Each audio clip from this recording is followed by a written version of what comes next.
urgent from Crimea. Even Putin was overwhelmed by this massacre, but the offensive has been thwarted. Russians are running through the trenches as if on hot coals. Drones find them everywhere. The Russian fleet has been completely destroyed. Unique footage. Enemy soldiers are choking on their tears. All of this in our episode Hellpoint. The offensive across the Oskil River has been thwarted. Lightning fast work. All enemy attempts to establish a foothold are in vain. This rocket launcher tears the occupiers' positions to pieces in the Cayenne direction. The volleys fly straight onto the occupiers' heads. Under fire pressure, the enemy panics and flees. The armed forces of Ukraine continue to firmly hold the defensive line. More details on this in our material further on. Every deployment of the border guards to a position is a lottery. If you made it, it means you drew a lucky ticket. Anti-drone nets along the road and the mangled, burnt-out cars serve as a reminder of the aerial threat. My God, that makes the driver cross themselves. Oh, when entering a semi-destroyed settlement. It's a very dangerous place because FPV fly, drones fly, reconnaissance drones, Zala, Lancets, a person who believes in our helps. Despite the fact that Russian drones are actively searching for the position of these rocket launchers, they manage to reliably camouflage their setup. The Ukrainian border guards are a powerful structure equipped even with missile systems. Thanks to these mini-MLR, the concept of which was developed by the State Border Guard Service, they managed to stop the enemy here in some areas near Kyansk, and not only stop them, the guys claim, but also push them back. A success that should be consolidated. The State Border Guard Service proposed combining the Croatian towed RAK-12 system with an armored military AMV. What seemed like a simple technical solution at first glance turned out to be very effective. When the gun fires, it well has its own recoil. On a light vehicle, it will wobble. On this vehicle, it stands well as one with the vehicle. Fast mobile units with powerful shells are exactly what was lacking to support the infantry in high maneuver warfare conditions. They played a quite important and powerful role in the war overall, and in this particular direction in suppressing the enemy. When they started using it correctly, when the operation of this unit yielded certain results, they concluded that the development was successful. For a certain time, the border guards tried not to show these units. Now it's clear why. The compact rocket projectile, despite its size, has great power and creates an unforgettable psychological effect on the enemy. The unit can launch 12 times in 10 seconds, and while the rocket is still in the air, it can disappear from the launch position. Come on, let's go. So the enemy did not know until recently what exactly was hitting them. You can press for single shots as much as needed. 1, 2, 3, and there's a salvo. Press and hold until all the projectiles are fired. But keeping technical solutions secret in modern warfare doesn't work well for long. However, the Russians will not be able to replicate the success of the Ukrainians. They don't have such munitions or such vehicles. In this area south of Kupiansk, the enemy did not reach the Oskil River and was even forced to retreat. The border guards believe it was thanks to their combat efforts. It was very hard work, and we repelled them for quite a long period of time. That is, they tried to advance in small groups. Well, we repelled them. And by the way, pushed them back to a decent distance. We held these positions, advanced significantly forward, pushed the enemy further back. Well, thanks to this vehicle, the team. There was work, there were shells we worked. I say we worked a lot. The crew received a new target and is moving to a new firing position. It is exactly a couple of km east of the point where we saw this vehicle working earlier. The line of combat engagement has moved away from Kupianski. The success may be local, but it's motivating. Time plays a decisive role. There are a lot of drones in the air. One of them is very close. It flew by. Everyone understands perfectly well what can happen if it spots the installation. A command is given. The first two rocket projectiles fly towards the enemy position, target landing. After reconnaissance confirms a hit on the target, the full salvo is launched. Speed is the main advantage of this installation. They haven't even reached the enemy yet, and the crew is already leaving the position. Aliosa, quickly take off the camera. The guys are working in coordination with the drone unit of the State Border Guard Service. So, the success of the ground forces here must be reinforced by Ukrainian drones. Multi-rotor drones will operate along the front line. FPV drones a bit deeper into the rear, and large night bombers even further into the rear. Our reconnaissance wings are deep in the rear with the aim of detecting and destroying artillery, equipment, concentrations of equipment, and enemy logistics. The MLRS crew returns at maximum speed through completely destroyed villages. The combat mission was accomplished 100%. Today, military fortune is on the side of our border guards. To maintain success tomorrow, we need to be faster and smarter than the enemy. Only this way can we endure. Drones are taking out Russian soldiers. The tension does not ease for a moment.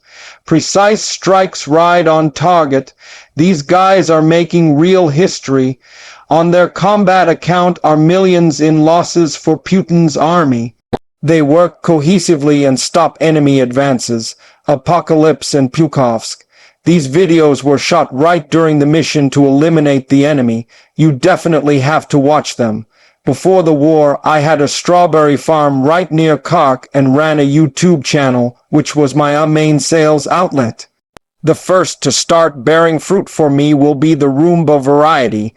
This video was posted by then farmer Alexander a week before the invasion. There were 2 hills. Seeing how the fields look here near Pokrovsk is painful for Alexander. Nowadays, it's artillery men plowing the land here, not farmers. Honestly, I even had thoughts of asking some friends for a few seedlings just to plant some strawberries for myself, and my applause comrades at the start. Zisnak, now Sasha has the call sign Zinjanayak and leads the Special Forces Group Sharp Caps. They, along with her brother Anton, created it on the first day of the invasion. I can't wrap my head around it. A volunteer unit of a few people can cause multi-million-dollar damages to the enemy exactly. One of our team's mottos is, "We cannot be defeated if we do not give up." We filmed these scenes a year ago when the Russians launched a second offensive on the Khark region. 3 months ago, one of the best Ukrainian FPV pilots, 34-year-old Anton, was killed. His younger brother and comrades continued to fight. I stopped my legal practice because it's a requirement of the law. That's it, and I'm fighting instead. There's some noise again. Do you hear it? It's dangerous. Orc Hall, and this is Artem. His call sign is deputy because he really is a deputy with 10 years of experience in local councils in the suburbs of Khark. They say you're a special forces unit, not infantry. We have a multifunctional group. Yes, we're waiting. Everything is ready. Music Siri, you're at the start. You can start in 10 seconds. This is the golden rule. If we hear something approaching, every single one of them is a volunteer. Jora is an engineer and a teacher. His Lysum in KV was hit several times. Currently, the concentration of FPV drones in the air is very high, and it's not always clear if they're ours or not. And there's such a golden rule here. Ours, this is FPV. It's in the neighboring grove. You see, that's why such electronic warfare systems save many lives. We are now hearing another assault by Russian aggressors on our positions, which are located on the flank a few kilometers from us. Right now, a small amount of armored vehicles is being used there. Motorcyclists and squads on golf carts are being used. It has already come to small arms battles there. That means the occupier has approached very close to the positions of the Ukrainian defenders. Watch the enemy's movement. Our pilot is recording it. I will try to attack. The enemy is lying neutralized. The casualty 100%. Are these the bullets you showed us? The ones you were just assembling? Yes. In just 5 days of work in this direction, this small unit destroyed 100 in Buremanata and 6 enemy targets. Mostly these are occupiers who will never come to Ukrainian lands again, partially wounded who will not be fighters for a long time. The commander calculated that eliminating one occupier cost them approximately $330. This is the cost of a Mavic plus ammunition.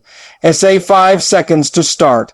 What this small unit does, consisting of up to a dozen people along with logistical support, is sometimes more interesting than any series.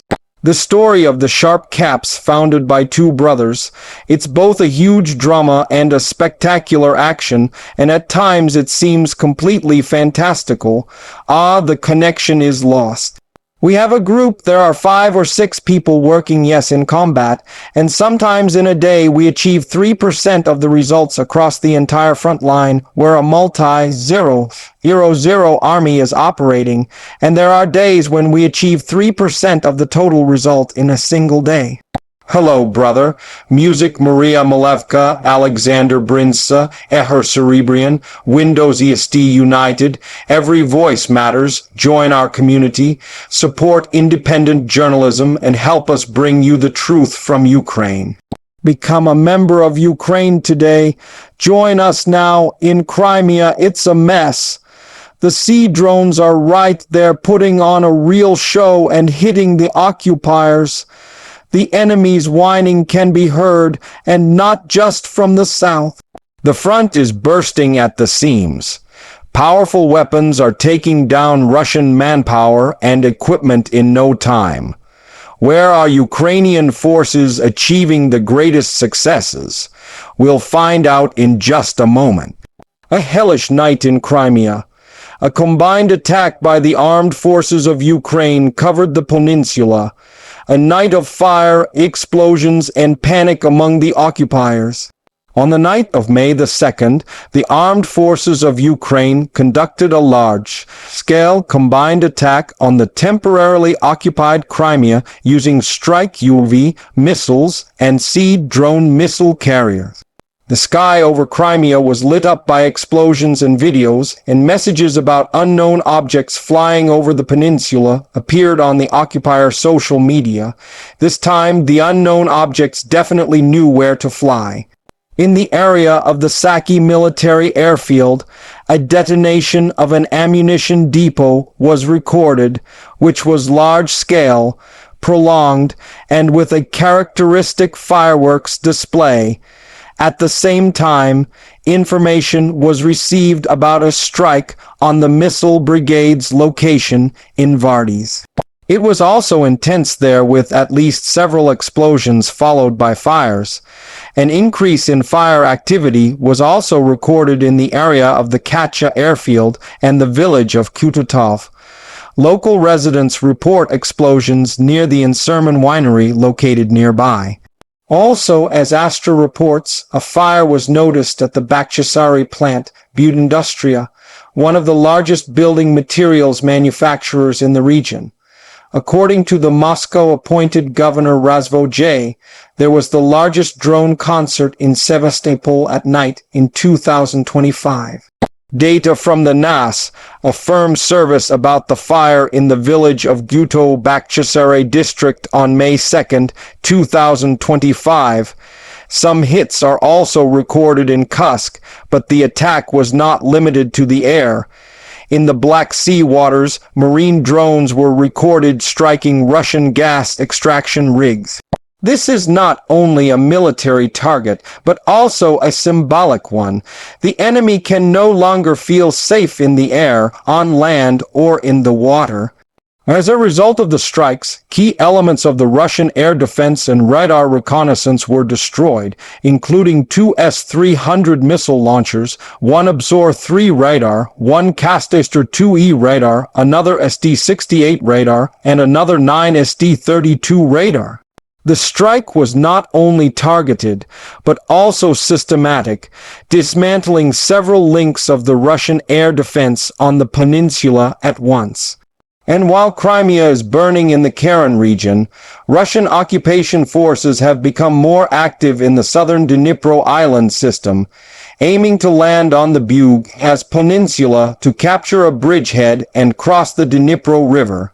The enemy is trying to overcome water obstacles and has now opened a new direction where they have become more active. This concerns the southern part of the Dnipro island system, where in the past few days the enemy has attempted to land in the river zone several times. Specifically, this refers to the Bugaz island near the settlement of Kizimis. There, the enemy is trying to land, establish a foothold on the island, create a bridgehead, and cross the Dnipro River from the south. However, the situation is completely under control in the area of responsibility of the Ger-Mo-Arten.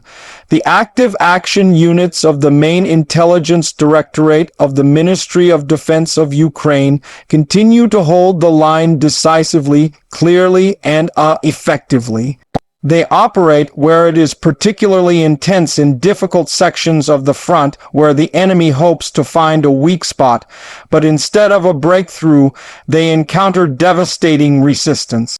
Over the past week, the fighters of Arten inflicted serious losses on the occupiers, destroying and disabling 26 vehicles, 4 armored vehicles, 4 artillery systems, 7 attack drones, 6 communication antennas, 4 electronic warfare and intelligence systems, and over 140 engineering and fortification structures. Each of these strikes is a minus in the enemy's logistics, fire capabilities, and defense. And while the enemy is only trying to adapt, Ukrainian intelligence is already moving forward. The hottest areas remain the Lyman and Pokrovsky directions, where the fiercest battles are currently taking place. The enemy is constantly assaulting there, bombarding Ukrainian positions with manpower.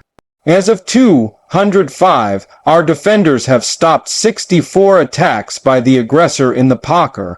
The goal remains unchanged to reach the borders of the Dnipropetrovsk region. A lot of enemy equipment is concentrated there. And this direction is a priority for the Russians, including for propaganda purposes. Specifically, the actual advance to the borders of the Dnipropetrovsk region to demoralize Ukrainian society.